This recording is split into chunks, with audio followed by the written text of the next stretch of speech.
So, do you recognize any of these men? Well, I was hiding in the bathroom stall, so I didn't see him. But I think he was singing along to the music at the bar.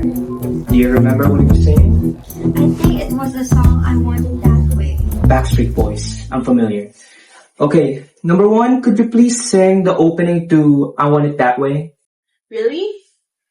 Okay.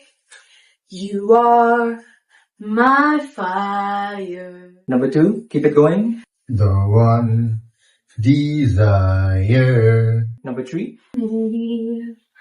When I say Number four. I want it that way. Tell me why. Ain't nothing but a heartache. Tell me why. Ain't nothing but a mistake. No, number five. I never wanna hear you say I want it that way.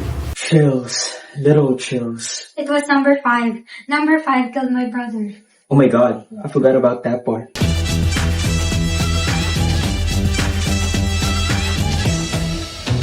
Tell me why. I didn't do it, man. Keep lying, but I'll get to the bottom of this to prove that you're cap.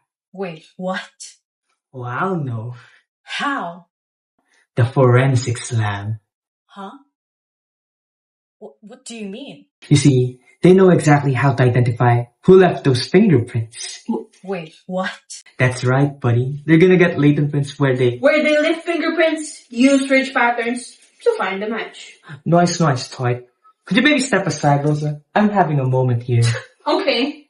Now, where was I? Trying to explain what latent prints are and how they get it.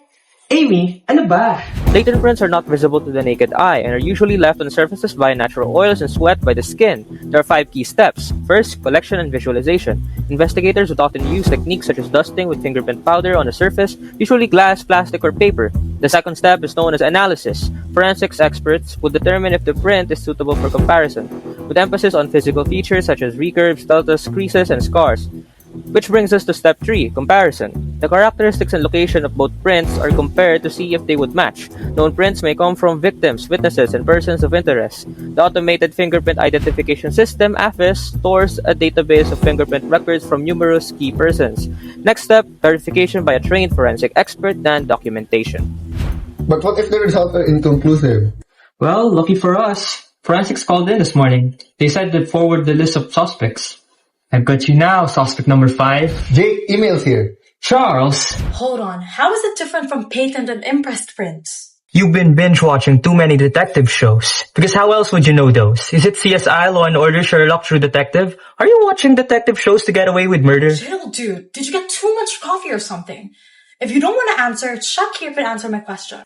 It's Charles. And actually, the main difference between latent from patent in plastic prints is that latent prints are difficult or even impossible to see with the naked eye. Patent fingerprints are visible due to residue such as blood, dirt, and ink. Meanwhile, plastic fingerprints are visible due to the marks left in soft and impressible materials such as soap, tar, or wax. On the other hand, latent fingerprints are left by natural secretions on the body such as sweat and oil. Since these are difficult to see, they must be processed to be identifiable. Processing techniques include powder dusting and chemical processing. Another difference between latent prints from other types of prints is that they are more common at crime scenes. This is because no other substance is required for latent prints to be created aside from naturally occurring secretion. Charles, I gave you a moment already. Yes, JK. And that is a latent print. Dude, come on. We've been here for too long and you have yet to prove that I'm Marcus's killer. Except, I never mentioned the name. I held you here for 3 hours, 47 minutes, 38.35 seconds to explain latent prints, distracting you from what's truly happening. Boyle ran to the lab to get the results, showing that you really killed Marcus Pimeno. Bing pop! So we finally got a lead on that jewelry heist. So yeah, what's the plan? Latent prints. Latent prints? Again? Feels like that's all we talk about these days. Latent prints are good contributors to forensics and investigations. Jake, explain. So I've been doing a little digging. So human fingerprints since long have been used as a crucial evidence for criminal investigation. One important contribution of latent prints to investigation is that it can link a suspect to a crime scene. If someone's print is present at a crime scene, that means that the suspect had been present there. Another importance of latent prints is that it is proof of contact. If the print of a person appears on an object or surface like a knife, clothes, or walls, it's proof that the person came into contact with the object or surface. Overall, the impact of the contributions of fingerprints on forensics and investigations can make investigations move swiftly and be more conclusive.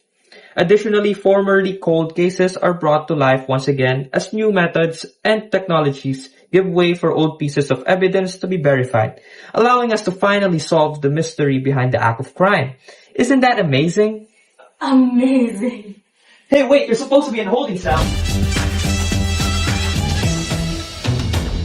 Why are you all in my office? Because, Capitan, it's time to crack the case of latent prints. Latent prints are crucial in investigations. They are determined and can be identified using various techniques like collection, visualization, analysis. Third is comparison.